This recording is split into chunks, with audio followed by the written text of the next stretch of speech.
Hello and welcome to the Overly Animated Podcast, where we take animation seriously. We provide fan-oriented and analytic discussions on a variety of animated shows, movies, and anime, currently featuring Steven Universe, A Star vs. the Force of Evil, and Miraculous Ladybug, among others. I'm Dylan Hysen, and today I'm joined by Delaney Stovall. Hey, yo. And Michelle Anderer. Hello. Today, Delaney, Michelle, and I will be discussing the Star vs. the Forces of Evil Season 2 finale. Woo, face the music, and... Woo! That's exciting. Was that a Starfan 13 impression from that's what that sounded like. I guess all inherent, like, incoherent screeching is kind of a Starfan 13 impression.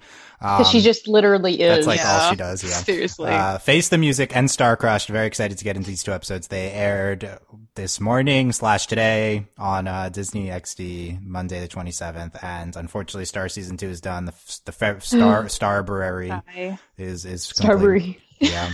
I learned that's what some people, that's like what the Star Reddit is calling that. And, so we've covered all of Starbury and all of Season 2 here in the Overly Animated Podcast. Check out our previous discussions at overlyanimated.com. Subscribe to our iTunes feed. Search for the Overly Animated Podcast on iTunes or your other favorite podcast. You could subscribe on YouTube. We're going to be continuing the Star discussions, at least for a little bit after this. Leave your comments on the finale here or on YouTube, or email them to us. All of the contact links at overlyanimated.com. Leave the comments somewhere for this podcast, and we will be having a feedback show on the finale out, sometime. We're going to be recording it probably, Thursday, so get it in before that, and, comments on that, and then we'll also be having a finale prediction podcast. So I'm going to try to focus this podcast season 3 prediction. So I'm going to focus this podcast just on the events of the finale, because I know it's always super tempting in these to go oh my god, what's going to happen next? But we still have like an hour of Star to cover, so let's do that. We can get into like basic, after the abrupt ending. But yeah, okay. Spoilers for Face the Music and Starcrushed. Obviously. I mean, actual we're spoilers. Talking about them. Yeah. Okay. Yeah. So, Delaney. Hi. Yeah, reactions. Hi. Hello. Yeah. Yeah. Normally, there's another word. Oh my god. I couldn't handle it. I was really mad at myself because I watched one episode before I went to class, and I had to sit through class and then watch the second episode. I got a lot of, what I wanted from these episodes. Oh my god, Star's mom. Yes! Oh my god. I love her. Also, her war outfit. I just got so hyped. It's just so great. There's just so much going on. And there's, those weird Ludo stuff. I actually, care about Luda right now. Which is oh my god, I'm so happy, Delaney. That's great. It's so weird. I actually feel bad for him. And then... there was just so much good stuff. And then, of course, my heart hurts and I'm really irritated. And I just, I finished the finale and, just started, screaming. I was what? And I was, kicking stuff in my room. So mad. No, this is not okay. This is probably the most abrupt, I can't even remember a more abrupt, okay. Maybe the Korra Book 3 finale, but that wasn't even, anger. That was just me crying. This is, can't, what? Wow. It's all great. This is better than I expected, and I still got kind of everything I thought we'd get, except I was expecting more background, but I guess there's a lot of subtle background that we got. Interesting. We'll get into all this. Basically. Yeah. Michelle, reactions to the finale. I did a very sneaky thing. I watched them at work. Which was really bad because I kept freaking out, and my coworkers were like, what's wrong with you? No, for real though, it was so bad. I was not expecting it to be this good. I freaked out when Moon took off her dress and let her hair down, and it was just finally she's gonna do stuff. And then her battle outfit was so good. And even just, the fighting. There were some legit action scenes, in the final episode this season that was just great. And, I don't know. It was so good. And, the song stuff was, so good. So good in Face the Music. And just, the build-up and then, the ending, actually, I thought was, super hilarious as somebody who isn't, super high in Starcrushed. I was that's amazing. Marco's thinking, it's, the best. Because, where's it going to go from here? It's so much fun. Okay, it's officially Michelle's fault this happened. I agree. Yeah. responsibility. I think this is amazing. I'm really fascinated. Plus, like, the thing is, like, the finger's still in her closet, so, like, what if Marco gets jacked now? Like, he's the one there in the house. Like, there's everything disappeared. But I don't think I don't know. That was the worst part. Is everything disappeared? Yeah. No, really, they took it with them. The secret, the secret closet should be gone, I think. Yeah. Okay. Well, I guess then Becker will be fine. But I don't know. I mean, it's interesting though. And like, Luda was like kind of in the episode, but he was also like possessed still for like half the time. I love the Luda backstory stuff. That was really great. Like, you totally get like a sense of him now, like why he is the way he is. Yeah, it was great. I loved everything about those 2 episodes. I was not expecting them both to be so solid, but I was super happy and surprised. Nice. Yeah, both these episodes are really excellent. Yeah. I actually had restraint and did not watch them at work, and then I had to wait until I got home. But Shades, Michelle. Yeah, I don't care, man. No, except last night I knew I wouldn't be able to watch until I got home, so I kept refreshing Sia, waiting for it to leak, and it was like, it's going to leak at 7:30, and then it did not leak at 7:30, and then it didn't leak at all, and then I didn't get to watch. I was getting messages. I can confirm. He's like, I'm going to send it. Like, blah, blah, blah. It's going to leak on Spectrum. No, it didn't. So nope. So yeah, these episodes are great. I love the ending. I mean, I'm as big of a Starco shipper as there is, but this is like, we're expecting to be devastated. Like, this is great. Like, this is, it hurts so good. This is what I wanted. And, there's a lot here in these 2 episodes. I think both are special episodes of the show. Both are very good. Really high production quality and just, some excellent stuff here. I mean, there's like a lot that annoyed me, to be honest, and I have a list of grievances that I'll say at some point, but like, it's like not even important though. That's like at the end of anything. Like, there's just so much positive stuff here, and, I really liked it. The season was really great. And, there's so much to dive into. I don't know. Let's start with Face the Music, then we can work our way down. But, we have to get to all the toffee stuff. Very, very exciting. So, I really like Face the Music. Yeah. Yes. I think this episode's really excellent. I think like parts of Starcrushed are like mediocre, but like Face the Music I think is like consistently excellent. So we have this whole concept of the song day. And I think this is like a really good vehicle for exploring Star's character.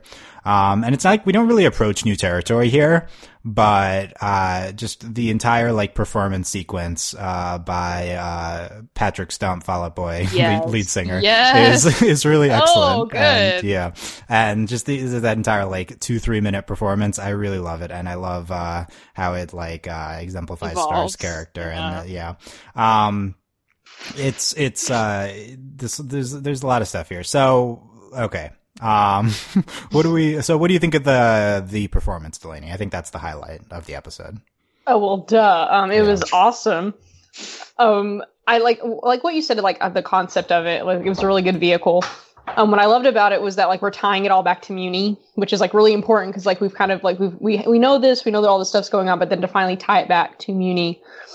And it was just so great. Like, oh my god, like visually it's amazing. And then the song's epic. Like what? Like, I'm so pleased. Like, I thought, we had like Love Sentence. Okay. But then we have this. I'm like, oh my god, we're getting like awesome songs. Yeah. Like, this is so great. Is this Steven Universe now? Like, yeah, exactly. Yeah. Like, yeah. I like loved it. It was really great. Like when he broke the lute, I was like, really? Like, but then it got really, and then like his costume, everything was really good. Like that was, and it like sounds great, and the story was good.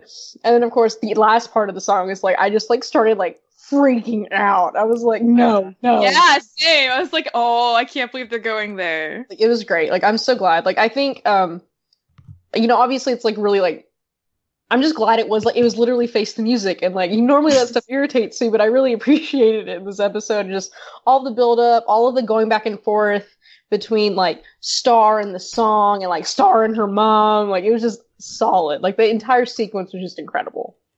Yeah. The Star Butterfly is in love with her best friend at the end. Like, so good. God. What was your reaction, Michelle? I loved it. I mean, I loved like the mom's like, oh, well, that was like a fun little ditty, and it's like so great. over yet, and then it gets green. It's just like, oh, I cannot believe Star went there. I just kept being like, no, at my desk at work, which was like a mistake, obviously. But it was so intense. And then at the very end, yeah, that whole thing with like the puppets, the Star and Marco put on the water, and then the backdrop of them in the heart. It's just, oh man, like that's so much. And Marco's like right there next to her, and then she just like escapes out the window again, which makes sense. Like cloudy every time. Episodes, like it makes total sense. Yeah, but like, oh, it was so good, and like just like. The singing was so good, and like the way it evolved was so good, and I like that Star was so. I mean, obviously, like her mom's right in that like sometimes the truth like hurts, and like sometimes it's not always the best policy, 100%. But like, yeah, like the old like princess songs were like so fake and bogus, but also had such like an unrealistic expectation for what a princess should be. And I'm glad they really tackled that and talked about how like ridiculous that is. So I really liked it. I liked it a lot. Yeah, this is a big episode for the Star defying the princess conventions type aspect of the show. We have that entire Moon's song in the beginning of the episode, and then Star like deconstructing it like right after. That was really great. Yeah, it's really, and I really like how they execute all that, and then just all the lyrics of during the song of the shooting star really.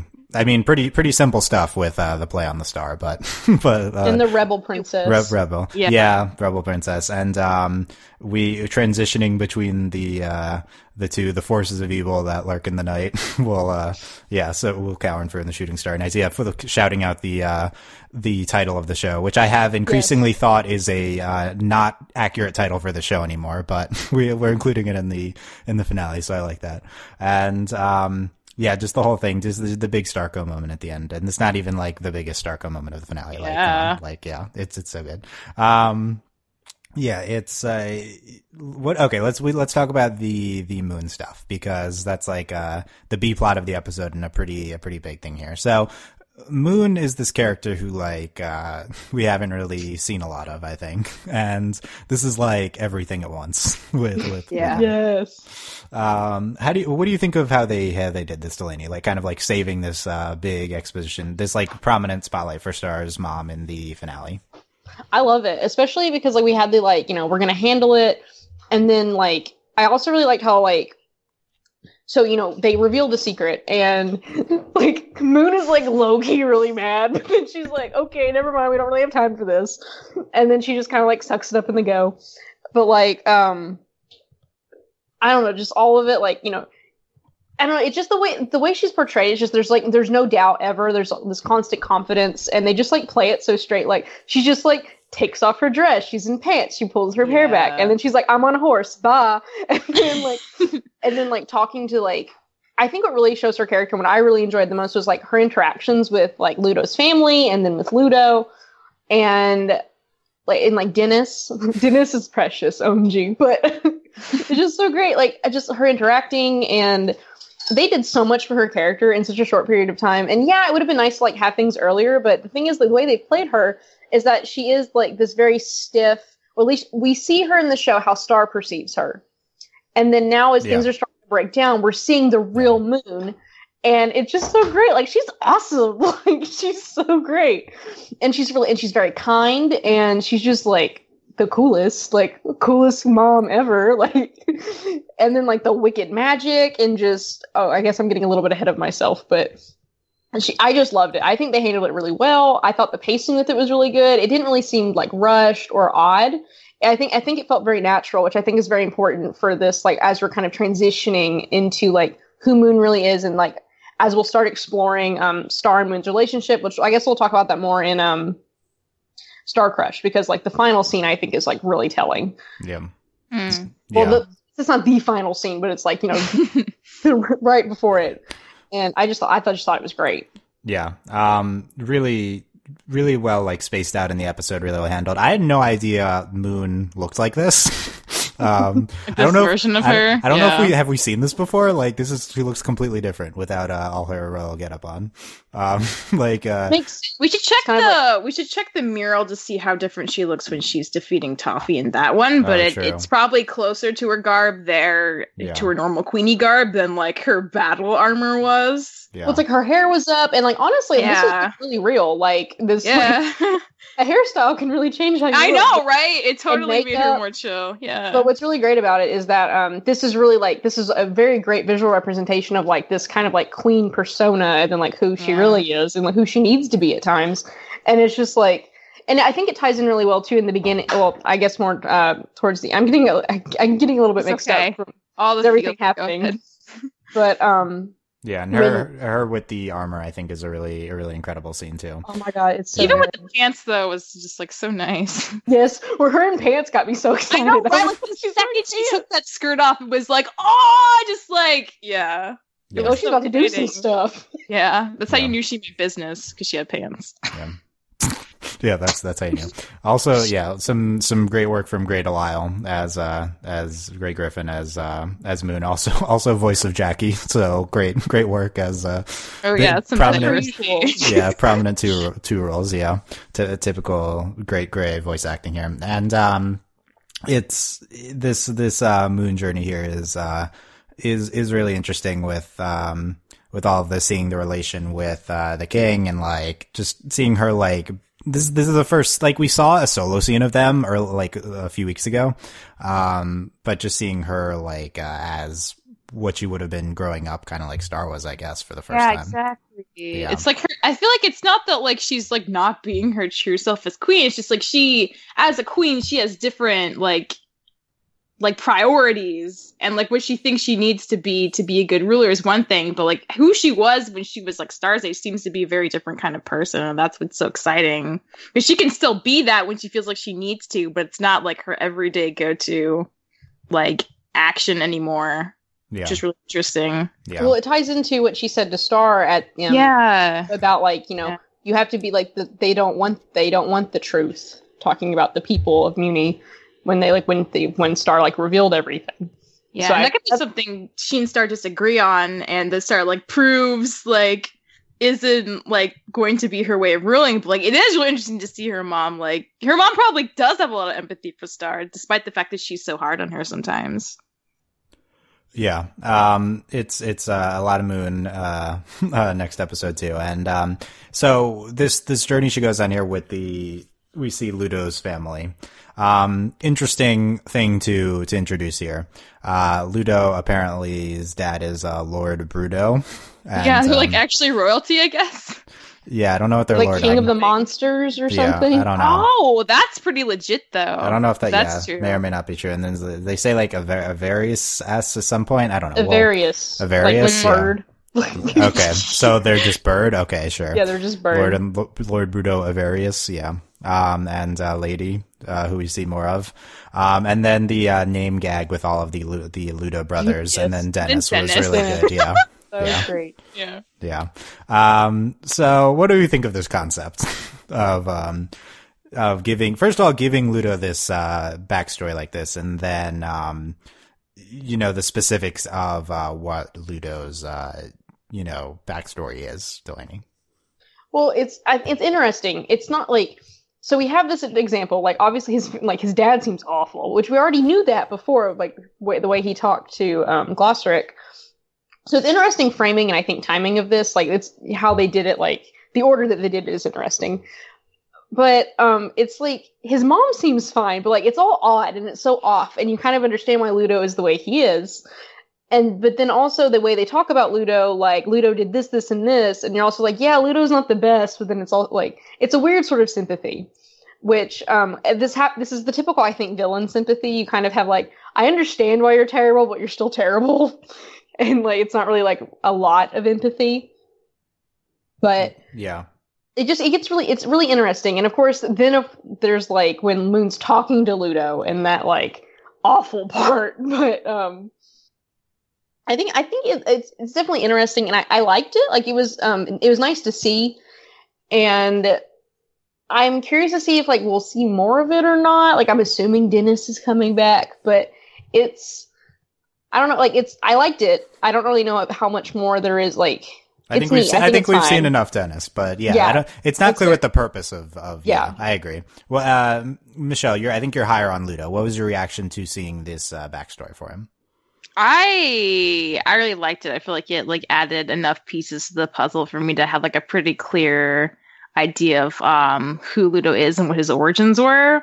Especially all the stuff earlier with like daddy issues. Like, it totally makes sense if you had a family that huge and he was like the smallest and he already felt like kind of the black sheep, like him having the motivation to want to be like the baddest baddie like makes so much sense in that context, because he'd feel like he had so much to make up for. And I like that, like, the fact that Dennis like actually cares about him seems to imply that like he wasn't always this like power hungry and like easily persuaded by the forces of evil, and that makes me a little curious what he could be like in a different kind of context. But I really liked it. I mean, I feel like I don't like need a lot more Ludo backstory anytime soon, but like I'm really content with what we got, and I'm like fascinated that like, yeah, his family was royalty, and he, like, the castle he had wasn't, like, a rando castle he conquered. It was literally, like, the family castle that he, like, gets destroyed, which, like, puts another layer on top of, like, why he might feel so, like, bad about, like, how his parents feel about him and the rest of his family. And just, like, when Moon was talking to him, and he's like, do you want to know about my family? And then, like, it cuts back, and he's like, and then my older brother said that place that burned down was our house and we had to live outside. Like, I just thought it was like so funny. Like, I've heard people tell stories about their siblings, like their older siblings being nasty to them when they're little like that, and I just like that it was so relatable and hilarious. I really like Ludo. I think he's totally, everything he does has totally been working for me this season. Interesting. So I really enjoyed it. Yeah, the castle was the family castle. Yeah, that was an important piece of back. Yeah, I'm confused what they're doing with Ludo, because next episode he just turns into a Voldemort vehicle for Toffee. I don't think he knows he's possessed. I think that's that's probably what they're going for. So I guess that's gonna be important next season, and it's not gonna be such a clear just Toffee just takes over Ludo's body type thing, because why give us the Ludo backstory now and stuff? Ludo, they obviously intend Ludo to still be a character, and next episode Ludo has a nice moment with Moon, and that's kind of interesting, but they don't really explore it. It's hopefully it's interesting enough in the moment, this Ludo stuff, and I hope it is paid off at some point, I guess is what I'd say. Well, they've been setting up this, like, there's this very interesting dynamic going on between, like, literally everyone we have seen in this show has like such like reverence for Moon, and so we have her talk, like, everyone, like, they talk. So when she went to talk to Ludo's parents, and then like talking to Ludo, even though Ludo literally stole their book and like has been like fighting her daughter for like ever, he's still like, yo, and they just like have this civil conversation, and it's really weird. Yeah. Granted, I mean, well, it's also really funny because they like yank him out of bed and like freeze him, and they're just like casually talking. It's like, this show is so weird. Like, it's really funny, like watching like the Magic Council and like all this going on. And I think what's really interesting is we're gonna this build up with Moon and the monsters, and I guess hopefully more exploration on like this whole monsters and human thing. But I think there's this very interesting undercurrent going on. Like, I think hopefully we'll get more about it. And I think that's probably like the funniest, like, most fascinating part of like what's been going on with Moon and everyone she's been interacting with.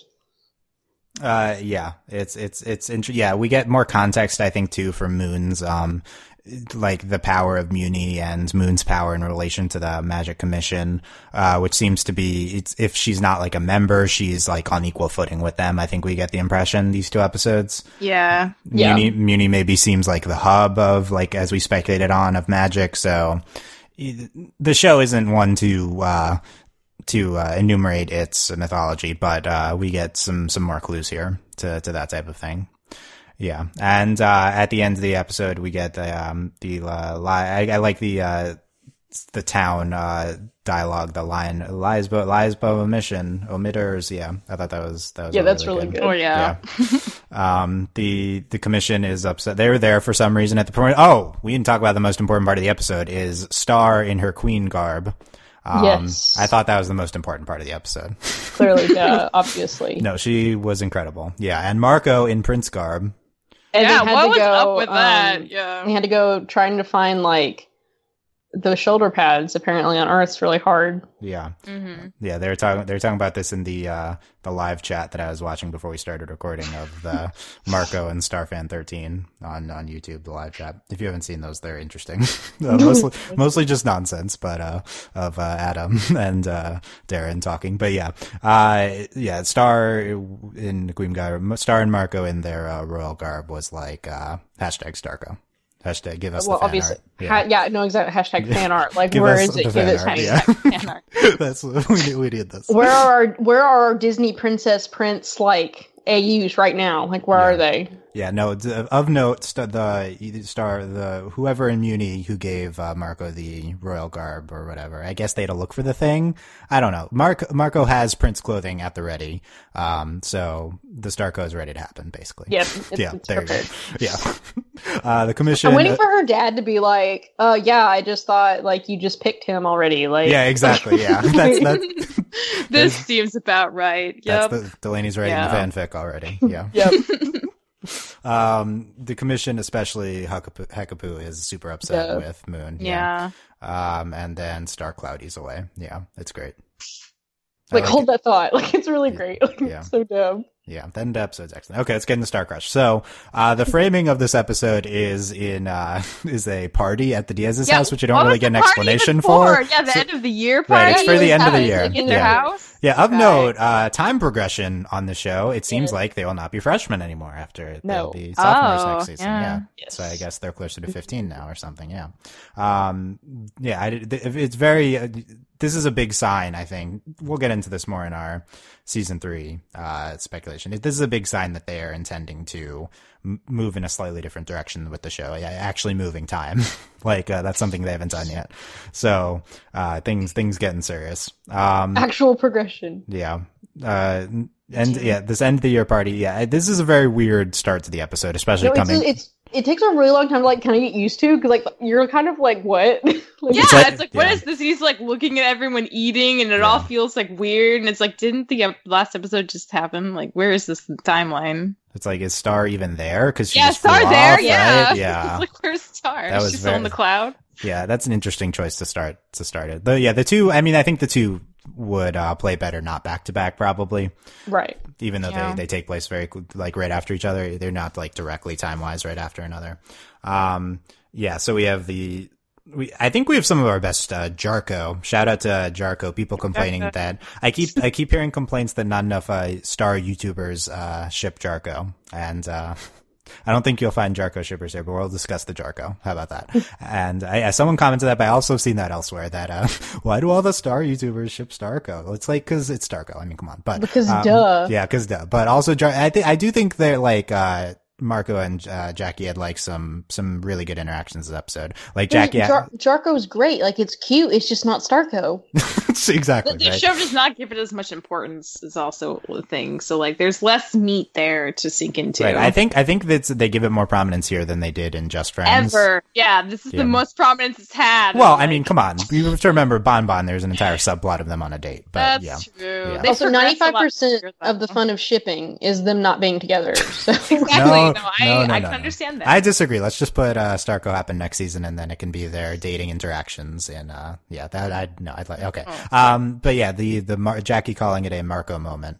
I thought that was like a really good character moment for the two of them.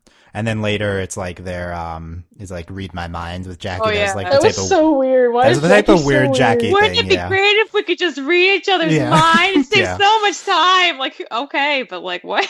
It's not possible. Yeah. Jackie. Okay, everyone in this show is actually weird. Noted. Yeah, noted. I do like those little moments of making Jackie. Like, it's points out like, yeah, she's pretty weird. Like, she's not just like the super cool skater girl. Like, I think it's good and it's important. Like, we're adding like more to Jackie. Yeah, and then Jackie's like, get me pizza nuggets. That was really good. Kisses him on the cheek, and then Marco's like freaking out over that, despite that they have a high on the kiss for a while. Yeah, it's the kiss on the. Yeah, I don't know. She seemed more normal after the legit kiss in Just Friends. Right? Yeah, I was like, what? I guess he's reacting to the more like intimate moment, and that's nice. Yeah. I don't know. I really like the Jackie portrayal. Like, consistently on the show, she's really good. No, she's a quality. Like, it's like. I just love that it's not adversarial. Like, it's just like cute. Yeah, definitely. That's like the big point. is that it's great. And Star's like, okay, she's like, be classy. And she goes over to Leslie. Yeah. So good. Hi, friend. Yeah. What's Star saying? Be classy. So good. Yeah, there's really good moments. Awkward Starco is really great. This is a really excellent sequence of Star like summoning her crew, which I get. Oh yes, and they all just like drop everything. Yeah. First of all, since when is this the crew? This isn't the Bounce Lounge crew, the Bounce crew. This is like a separate entity that includes Jana and Starfan 13. We're just taking the best ofs of the Bounce. Well, it's all the ladies. Like, it's all the ladies. Oh yeah, I guess the others aren't. I mean, Random Dolphin is male. Yeah, okay. So it's Star summons the girlfriends. Yeah, Ponyhead on a date with. I love that. Yeah. She's saying how not flaky she is, and then she leaves and orders like 3 lobsters. Yeah, that's really good. Yeah, the show handles Ponyhead really well. I think. Like Ponyhead being like casually the worst is my favorite. Yeah.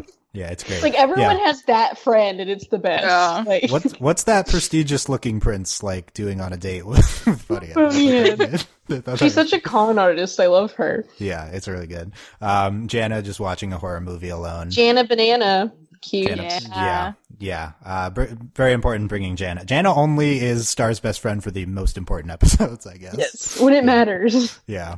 Also, she just dumps popcorn. Yeah, she's just like, I can't waste it. Just gotta eat it fast. Yeah, she has to eat it all. Yeah, that's a good reaction. I like this concept of Jana just watches horror movies in her spare time. Yeah, that's like you do. Yeah. Kelly. Very this excited. Is really good. She's just battling some giant mythical beast or something that talks. It's like I guess she was sparring with it. Yeah. Yeah. See you next week. What? Yeah. Something came up. Yeah, this is the best. I think this is the best Kelly episode. I mean, it's either this or Goblin Dogs. Like it's Goblin Dogs though. I mean, yeah, it's quality. But I think I prefer Tadless Kelly now. I think that's my hot take. I think I agree with you. Yeah, I guess I like that. I don't remember my reaction to Goblin Dogs. I guess I like the two of them in that, but Kelly on her own here is really good. Yeah. And then Starfan 13 was already there. She's so weird. Yeah. I think I vocalized this last podcast, but why is that still a character? Why is Only when it seems relevant for a hot sec, I think.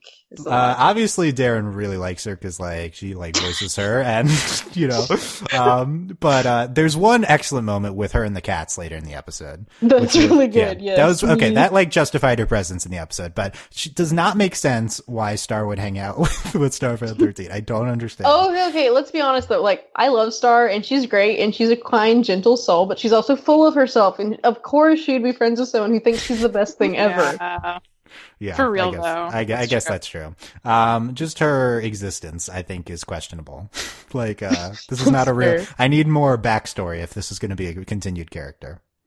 I think she's a fine gag. Like, I think it's fine. Yeah, like, that's what she is. Yeah. What do you think? Like, it'd be like we have an entire character whose sole purpose is to be a gag. I think it's a little much when you're including her in this montage of all of like, you know, but it was fine. Yeah, the cat moment was good. You know, it's fine. And her in the chats is really good. These live chats they do on YouTube, so that's good. She was asking about what color she should dye her hair. That was the hot topic. Those are the hot topics that are addressed in those chats. That's great. Okay.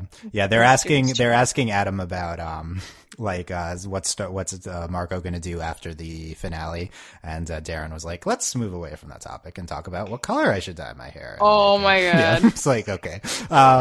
So yeah, this meanwhile we have this whole thing with Moon and the commission. I keep wanting to call them the High Council, but they're the the commission, which is the most annoying thing calling them Same. that. Yeah.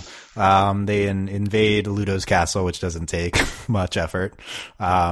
They just randomly transport the spider and the eagle to and then we get the call back to the hipster guy and the taco shop. It's good. Mm-hmm. Yeah. Good stuff. Yeah. And, also, they're like being weird. The bird and the spider. Like, yeah. They're like dumping candy into this mouth. Are they an item? I guess so. Oh! Well, they're both girls, but that doesn't matter, right? So, cross-species lady love. It's great. It's like Vastra and Ginny, but like... Yeah! No, that's so true. Yeah, Doctor Who next, or 2 months, Wow. yeah. Let's do it, yeah. We have this line about, they capture Ludo, Glossaric comes and goes as he pleases, and like everyone agrees with that. So they're like, and more amoral Glossaric support, yeah.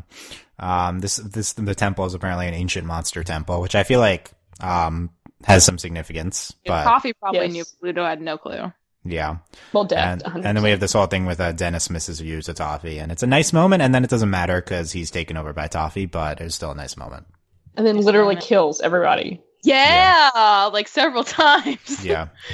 I don't expect that to happen either. Some people to be like straight up murdered several times. We'll go. Yeah, we can do that next. So the big action of the sequence of the episode comes with this fight of Moon and the council members versus Toffee'd Glossaric, which Toffee. And there's some really good stuff here. I think just the sequences of Toffee just like absorbing all the energy from everyone is pretty pedestrian. But then when we get Moon go into butterfly form and puberty is suddenly relevant again. Right? Yeah, it's like select. Yeah, this is the first time. This member star has wings. Yeah, nobody remembers. But yeah, and then fights. She's like I call it the crisscross sword or whatever, and fights.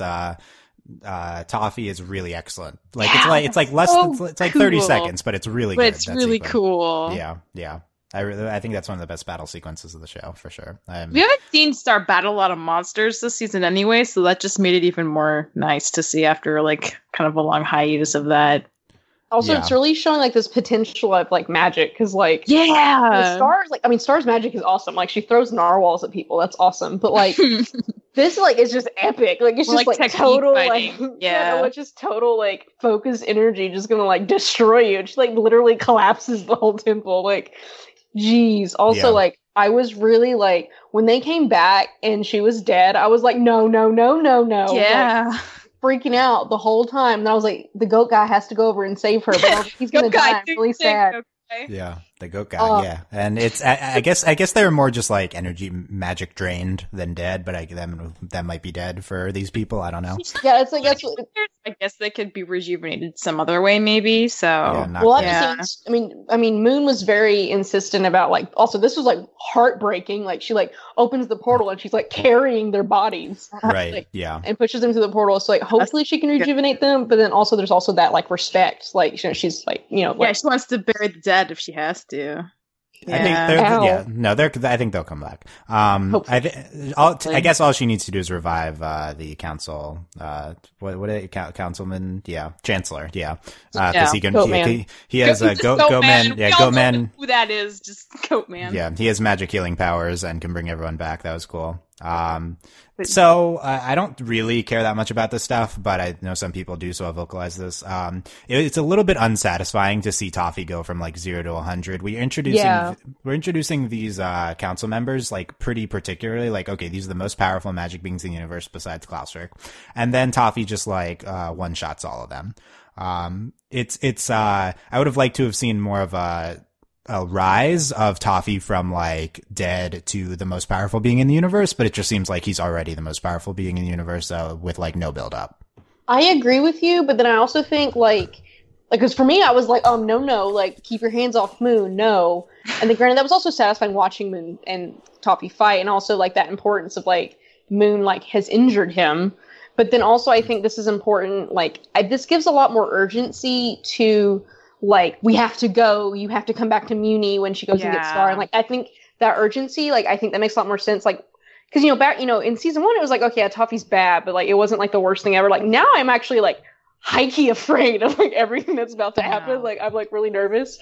So I think it's important in that like urgency. And I think that's probably the main point. Like, it would have been nice to see more build up, but like this like is really scary. And I think this is really like good for the urgency and like what's going on. Like this makes a lot more sense for how desperate we are and how very bad all of this is. I agree. And Toffee has kind of been biding his time in one way or another the entire season. So, and we like knew that was kind of building in the background even before like he took possession of Ludo's body. So it doesn't feel like too rushed, I guess, in that way. Yeah. Like Ludo isn't Toffee isn't the surprise. Toffee, how powerful Toffee is. Yeah, exactly. Yeah. His ability to suck the life force out of people's like, what? How did he learn to do that? But it's also like really fascinating. Like a slick lizard jerk. Yeah, and now it's like, he knows things. Like he's getting his means, yo. Like this is he's like got stuff. Yeah, so we didn't even know Toffee was coming back until around halfway through the season, although I was I probably vocalized that because I'm the biggest seems, Toffee fan, and and we checked on him like once or twice. It's not the build up isn't really satisfying, and I think more importantly for me as like a huge Toffee fan, this wasn't really an appealing Toffee that we saw here. Like I love seeing Toffee super powerful, but he didn't really have his charm. Yeah, he didn't have like this. It's because he's Ludo. He's just like hella powerful. Well, one, he looked like Ludo, but yeah, his line of like something good, it's happy to see you, or it was contrite, and this isn't like the Toffee that I labeled the second coming of Admiral Zhao. Like this is not the I need more slick Toffee who's who's actually just a really appealing villain. But maybe, well, granted, this might be who he really is. Like we've just been tricked. Like, I know. I think that's what they're going for. Yeah. I don't know if I like it. It's we'll see. I think I do think like considering we saw him as this persona, like there has to be a certain element of himself, right? So we can see it like infused with this new powerful like potentially like immortal monster or whatever, right? What do we think what do you think of them going with the straight Voldemort route with him like taking over? So he like takes the wand and like grows it on Ludo's arm into like his own arm, missing the finger. Seems like he's going to overtake Ludo. I feel like when we talked about this last, you were somewhat against this idea, Delaney. I don't remember. Well, it's like, I mean, I didn't think it would be like literally this physical like takeover of Ludo. I figured it was going to be more of like a Quirrell kind of. Yeah, that's what I thought was like a Quirrell kind of thing for temporary purposes. Yeah. So this is very interesting. Like the wand thing's definitely, which granted that also brings into play like he like literally absorbed the wand, which Moon said was like that's my family's, like you have this. And it's like, I think this is probably more evidence that he is like Eclipse's son. But this like connection to the magic. I'm like, I kind of don't want him to take over Ludo because like I'm kind of interested in what they're doing with Ludo and like maybe making Ludo like good or something. But I mean this dark. I mean I'm fine with him being like totally evil and ridiculous. We'll just have to like see like I'm just interested to see how he gets his form. Yeah. So there's no way that Ludo's gone and he manifests Ludo. They're clearly interested in telling more Ludo stories because of the and the finger thing is interesting too. Like I'm just really confused because like So why does he need his finger back? It's not it's not super. His finger's been gone for like 5 ever. Like yeah. So we'll see about that, but not really much evidence of that here. I actually think the only Harry Potter comparisons I've really made with Star have been usually it's Delaney, so we'll get into this for a second, but have been Voldemort Ludo or have been Voldemort Toffee. I actually think like there's a clear. Star didn't really have too much of a plot like this, but I think after this episode, you can say Toffee's Voldemort, Star's Harry, Moon's Dumbledore. I think there's like kind of some clear parallels here, and it like involves magic and wands. There's stuff happening. Well, yeah, definitely like with because we literally have like the two halves. So right. Yeah, I mean this is also just like this like magic trope, story. But yeah, this is interesting. Like I wouldn't be shocked if we had that connection that happens in Goblet of Fire between the wands. Oh man. Oh yeah. That's probably. We've kind of. I think we've had a little bit of bits and pieces of that, like when and Bonbon the. Birthday Clown, and I think there's been like hints. Yeah. Of note, we can get into this more on the next season, but not really much dark magic or Eclipse stuff in the finale. Yes. As I think predicted, which is fine. That would have been like probably felt way more rushed if they tried to cram even more of that stuff in there. Yeah. I think the most notable omissions for the finale are no Eclipse and no Dark Star type plot. Yeah, which I think is fine. That seems like Delaney was saying before. Like I think that does seem a little more endgame than like season 2. Yeah, I don't want to prolong the downward spiral of Star. I thought that we would just have it here, but it's possible this is the extent of it. It might make more sense though that this manifests itself more when she's on Muni, separated from Marco, and like kind of on the run with her family. We'll come back. Hold that thought. We'll come back to that. And and then so Moon takes all of the dead or just the magic. This show got dark. Wait, though there's one important thing we didn't talk about Moon. Her like alpha like butterfly form. Yeah, that was pretty.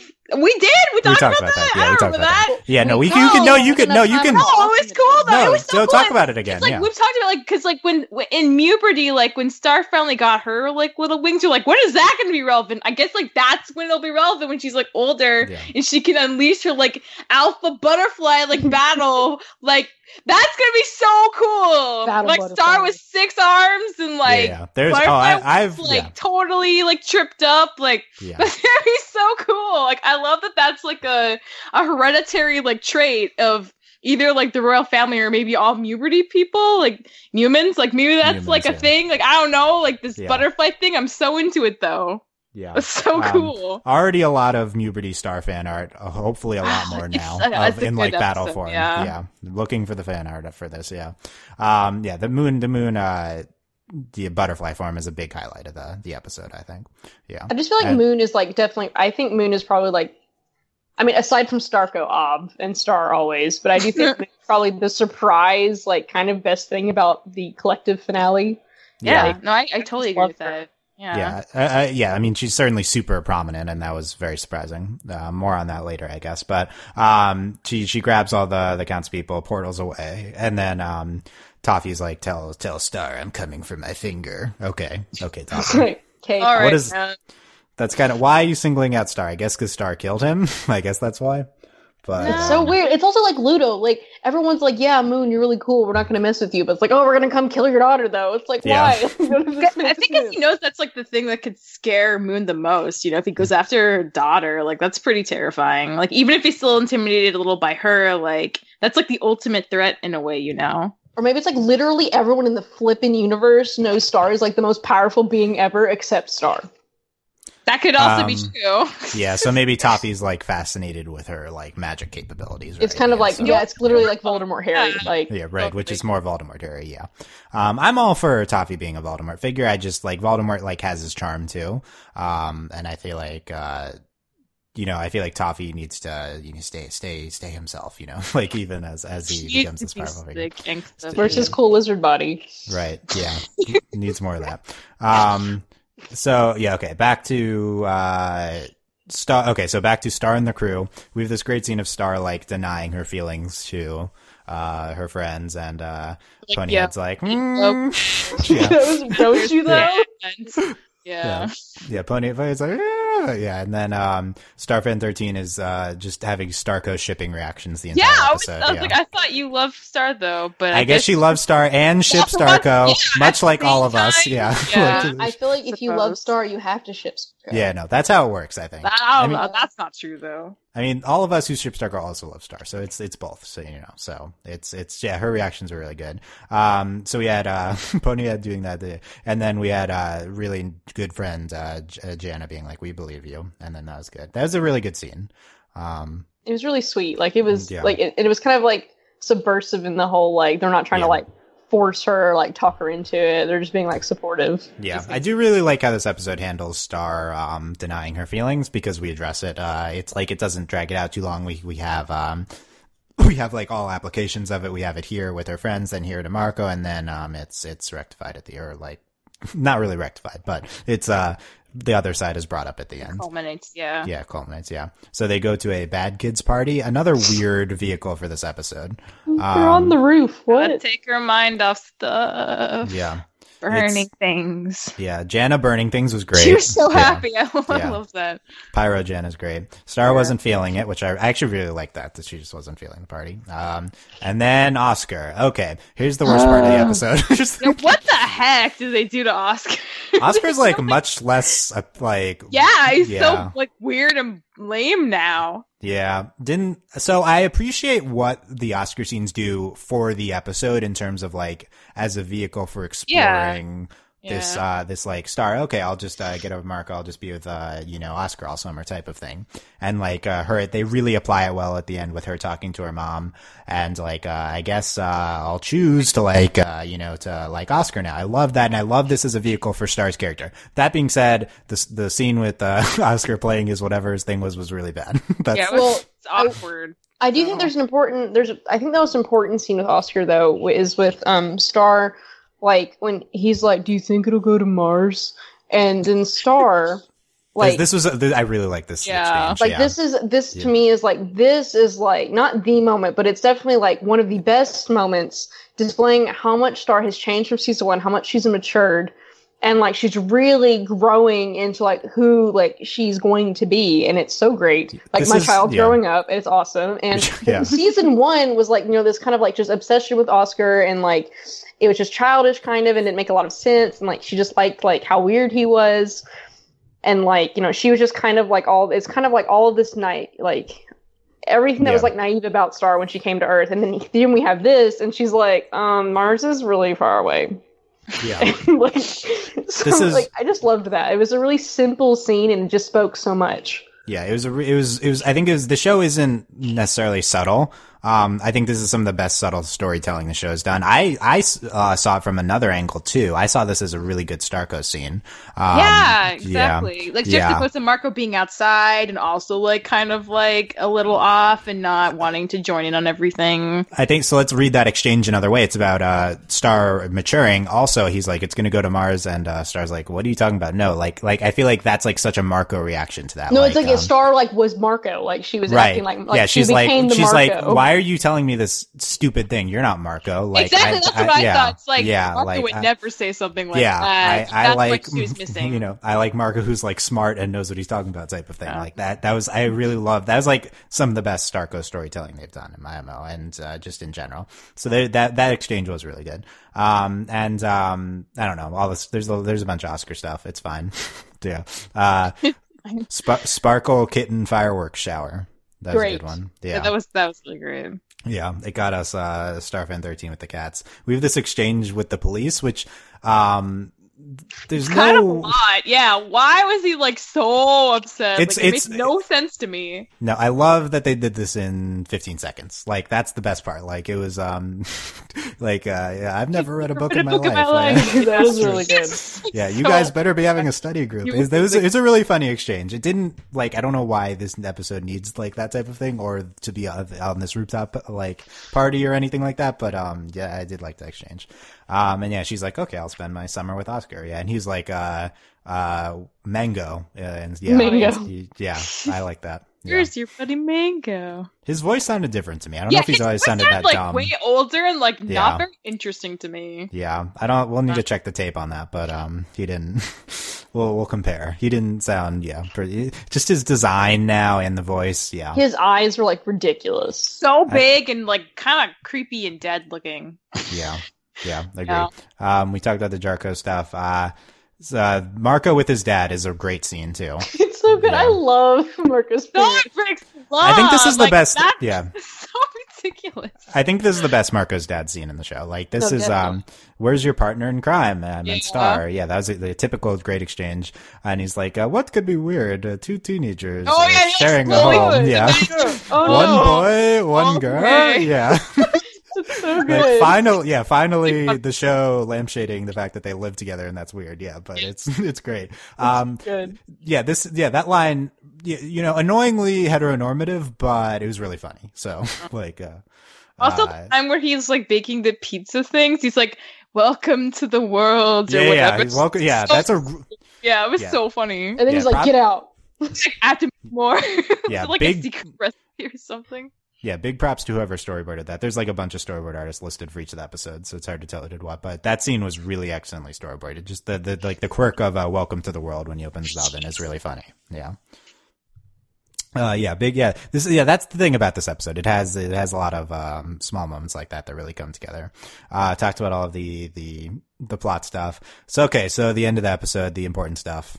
You know, Starco. Yeah, the Starco. So, first of all, the Starco denial talk. Ow. The seeing her. Yeah, Star's like, I just want things to go back to the way they were. And, friends, a lot of just friends, yeah. And, I thought the scene was really good. The only thing that's annoying is, I think Marco's, just like, do you have a crush on me? Like, I think it's hard to not see Marco's perspective here because he does come across for me a little bit unsympathetic with his line of questioning. And really? Yeah. I thought he was hard to He read. just wants to be honest. He was hard. He was definitely. It's not like I didn't see yeah. any malice or anything. He was just hard to read. Yeah. Like I would have. Like I just have nothing on him. How he's He feeling. seemed right now. hopeful to me. Like, Yeah, Okay, he interesting. wanted to, he was interested, but yeah. I mean, like, it was really a weird. whole song. Like, it was on display for everyone to see. It was like very overt. Like, how clearly could he this is not the ask? clearly this is not the best reaction for Marco to have at this point. He's like as a friend, he could have had a much better reaction to this. I don't think that's like a hot take. Like he wasn't being the most respectful. Like clearly it's an emotional moment, and he's not going to be on top of his game, and he's like 14. But you can have more respectful.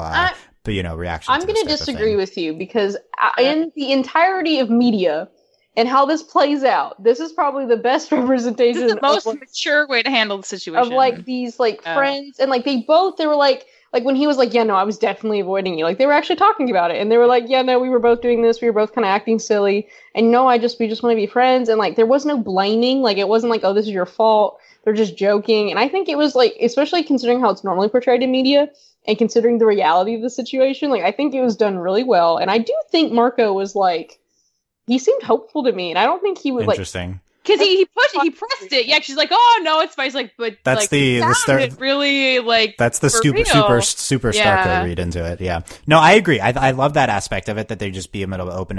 They're being open with avoiding each other. Marco dismissing you don't have a crush on me, right? No, good. Like that's not how it went, but that's not people in real, like, I think in real life, that's not how you should react to the situation. Like, that being said, like, it's understandable that Marco would like want to brush past this type of thing. Well, it's also the thing, it's like, you didn't want to, though. She said, like, I just want things to go back to the way they were. I guess maybe, right. Maybe I'm blaming him for taking Star. I'm blaming him for taking Star at face value when he shouldn't have in that part, but, he's just being earnest, Well, it's also Marco's like, he's dating Jackie. Like, he is in like the worst situation. Like, it's really like, and Marco's in a bad situation, and he's put in a bad situation here, and it's not. And he's handling it really well too, though. That's in general, he is handling it well. Yes, agree. But this clearly, this is just the consequence of focusing so much on Star's perspective at this point, which I do think is a good decision. But we never really see how Marco feels about any of this. I think we're gonna get it next season. Something we'll see next season. How off he is, I think, is the best. Like how just everything is so wrong right now. Like how exactly. Yeah, we got in the beginning of the episode. Is that they're not together because they're not like with each other. I don't mean like in a romantic sense. Things feel weird. Yeah, things because they haven't seen each other. Right, yeah. which we got into with the stress in the beginning he was having in the beginning of the episode. He's saying like he kept talking about like his guts feeling weird. Yeah, that's how I read that as stress. Yeah, and him the no partner in crime with his dad. Yeah, emphasized in that. It's a complex topic. I think there could be honestly a whole 30-minute discussion about like this. Leave comments about this and we'll get into it in the feedback. And so that was the denial talk, and then Moon comes and my favorite. Yeah, I said this already. My favorite line of dialogue is, "I get to choose now. I chose to fix things with Marco. I chose to have a crush on Oscar. Apparently, like I really love this like line of dialogue for Star in the stock. Well, I love Moon. Fight. Yeah, I love the whole argument. It felt very real, and it felt like something that they'd wanted to do that should have happened by this point. Just like these two opposing forces, and like Star doesn't know what's going on. Like she doesn't know that like Toffee's back yet. But just like I'm glad that they actually like she really like put her foot down at this point. I really appreciated seeing her do that. Well, I really liked too. It wasn't even an argument. Like it's just kind of Star like she wasn't really listening to what her mom was saying. Yeah, she was just like, and her mom was so calm. Like her mom wasn't like trying to like dismiss her. She was just like trying to tell her back. Yeah, we gotta go. Listen. Yeah, you mentioned earlier that this is like the Moon scene you love, Delaney. Is that that aspect of it that's most prominent? What else? Yeah, it's just like just the way Moon handles it, and just like, and again, like what Michelle was saying, like this is really the culmination. Like this is where we've been heading so long. Like this is what we've been wanting between Moon and Star, and we finally get it, and it's like. I'm so satisfied in that it's not this explosive fight. Like, Star's it's yelling. It's not like an angsty thing. It's just like... It's just Star, like, she's dealing with all this stuff. And a lot of it's just, like... it's just Star finally verbalizing a lot of things that we've been getting from the show, but like finally it's Star talking, and like she's finally talking to her mom. She's not really like putting up with stuff. Like we've noticed a lot, like Star arguing. She's not just like hanging up on her mom and doing whatever. She's like actually telling her mom how she feels. And like there's just finally this open dialogue, and just how calm they like. I mean, obviously Star's yelling, but like Moon, like she's just so like. Granted, also it's just like her character, like she's very reserved, but I just love like all of it, and it's just so subversive, like the normal like blowout fight between like mom and like dad, or between daughter and dad and daughter and mother, and it's so good. Like I'm just so pleased with like how it looks and how it sounds, and I just like felt like so satisfying, and we've been like heading towards this for so long. That's what I just loved about it, was like Moon in it, and like just I'm just really pleased. Yeah, good points, and I'd love to see this the continued development of their relationship next season. That'd be a big thing for them to potentially hit on in more depth. Yeah, so we have that, and then the worst part ever, the talk in front of everybody with Marco. That was so I just love her Marco screaming at him in front of the entire. It was Blunt, just so Blunt great. Star, so good. Yeah. I do have feelings if I thought if I pretended that they weren't there, they'd go away, but they haven't. Ding, ding, ding, ding, ding, ding. We don't need a ding Starco's ding. real. We've known. No, we real. know, but Yeah. the Starco's real, and I couldn't leave Earth forever. Or I'm gonna leave Earth forever, and I couldn't go without telling you the truth. Aw. and then she just runs away. Yeah.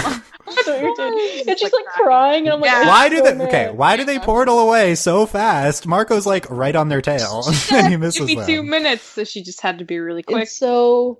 Yeah. Oh my god. The most heartbreaking thing for me is not even the conversation. It's like as everything disappears from the house. Like I just can't handle it. Like I'm no. They're just like the end credits. Yeah, and then the end credits were just the house silence, and then no, I think Earth, no, none of that. It's pretty devastating. Yeah, the star, yeah, the room attachment is gone. Yeah, it's really really good. That talk with Marco, it's very. This is the pain that we were anticipating. Is this last part of It's the episode? here. It hurts so good. Yeah. For me, these are both top 10 episodes of the show. Yes, 100%. Yeah, agree. Yeah. And I think like a solid 7 of the 10 will come from like recent episodes. Like I think we're in a really good place. Let me quickly run through my list of grievances with Okay. Are 5 of them Oscar? one of them is Oscar, which yeah. That's fair. It was too quick at the end with Star realizing that she needs to be open with Marco. It seemed a little unearned. So that was something that seemed a little bit abrupt. It was kind of prompted by circumstance rather than a revelation on Star's part. That could have been. Well, it wasn't really ever. I don't think it was ever meant to be a revelation. Like it was literally this like she's hiding it from Marco. Yeah. Yes. And as a character moment, it's not like we get something changing in Star and, like her confronting her feelings. No, it's just like, we're forced to confront this with an event and, the ramifications will be dealt with next time, which I'm looking forward to. But, also just the entire end of the episode is very fast and it's a pretty abrupt thing. I think that the deaths of all the commission, okay, confusing myself, were, fairly unearned. We have not seen much of them, and there was no emotional stakes, I feel like, behind them, except for Hekapu, because she's I think the wonderful. shock factor was like enough. Yeah. So here's like the biggest one. So Moon was great, but the action of the finale did not involve any main characters and had focused on Moon for basically no reason in the context of the show. I said do that in the middle of the season, not in the finale. So this is one of my least favorite tropes that shows do. It's like, I think this is always a mistake, is to have a big plot or action sequence in a finale and just not have it involve any of the main characters. I think like everything with Moon was like executed great and I really liked it, but just having the main plot of the episode and not involve Star was pretty unsatisfying for me. Well, I thought it made sense given the season as a whole. Like we literally had a point where it was like Star's like, I'm going to step back, and that's when we started focusing on like Star's emotional journey. So I think it made a lot of sense. And I don't like. Yeah. You could argue that the real climax was the Star emotional stuff, which I agree. Yeah. This is more of the kind of context. Like this is like, to me, like, I don't even think it was the climax. Like, it was like Star being like professing her love for Marco and running away. But like, this is more like, to me, this felt more like building. Like, this is, we had something happen, and now this is how, like, this is just pushing us into season 3. But like, this is just the beginning. We're adding pieces to the puzzle, but it's nowhere near complete. Right. I do like this as like a start to future stuff, but as a finale, I just like a lot of stuff happened that just did not involve Star, and I don't like that. I think that's a mistake. Like, I think Ruby constantly makes this mistake. Like, this is, there's another Ruby thing that we'll talk about, but like, this is, just include your main characters in your plot development. I do think this is 1,000, like, bajillion% better than Ruby. But I understand certainly is well executed. I think Moon is that type of, infuriating Ozpin type character, though. I mean, she's a million times better, but like, it's, she's not really a person before these 2 episodes. So, this is a more of an overall season discussion. So we'll come back to it. The Oscar stuff sucked. I didn't like how quick of a transition in the song in the first episode there was from the rock parts to the royal revelation parts. For me, the she's our shooting star, like that part was like super cathartic to me. Like that, I really loved the emotions of the high energy parts of the song, and then to immediately go to a plot development that like is a little bit forced was really fast. I think it works. Like, it worked better on rewatch, but for me, like, the high point of the episode is like immediately superseded by something else. It's a little weird, which granted, it's like the point of it was like, to be like different. It doesn't really make sense why they would include this in the song. It's it definitely fell off. Like, I actually agree with this one grievance of yours, aside from Oscar. Like, I also agree with Oscar, but I do think there were parts of Oscar that were good. Yeah. And finally, this is a preview of a future discussion. If we are separating Marco and Star, this is a huge mistake. Yeah, this is, it seems like every show we cover is now doing this. We've talked about this all the time. Ruby did this, huge mistake. Voltron did this, less of a mistake because they immediately rectified this. Do not separate your main characters when they're dynamic is the primary aspect of the show. Star versus the Force of Evil is Star and Marco's dynamic.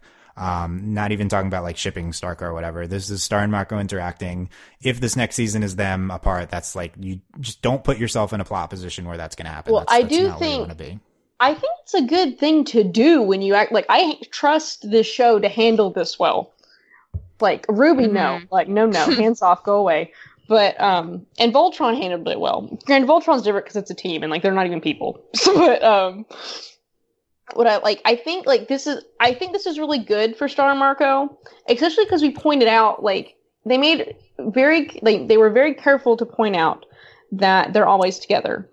And I do think this is a good development, and like, I don't think they're going to be separated for very long, and it's not going to be like Marco not doing anything. Marco's going to be doing everything he possibly can to find Star. Yeah. And like, he has his own scissors. Like, we might see some fun Marco adventures. Like, maybe Marco's going to get like some sort of like group together. Like, I think this will work really well. The key thing to remember is Marco has his scissors. Like, so you say you trust the show. I actually really don't trust the direction of the show. I'm pretty terrified that we're moving away from the best aspects of the show that have worked, which is kind of like Star and Marco's interdimensional journeys. I'm like really worried that we're moving into too much plot, which I think is something I never say about shows. But, if, we don't watch the show for its like brilliant mythology, I think. So I would, I think Darren really wants to change things for next season. And, I'm on board. The shows it's been brilliant this season for significant parts. I think the show has very specific things that work, and I'm worried we'll move away. Larger preview of our larger discussion to come, I think, for next season. I will, one more thing about this movie, I think this is the reason I think this is especially good is we're removing them from this school setting that is super irritating, and like, I hate it. Yes. And like, I think this is actually freeing them up, because like, this is like, we're gonna have a lot more room to do things. And again, Marco has the scissors. Maybe this moves us.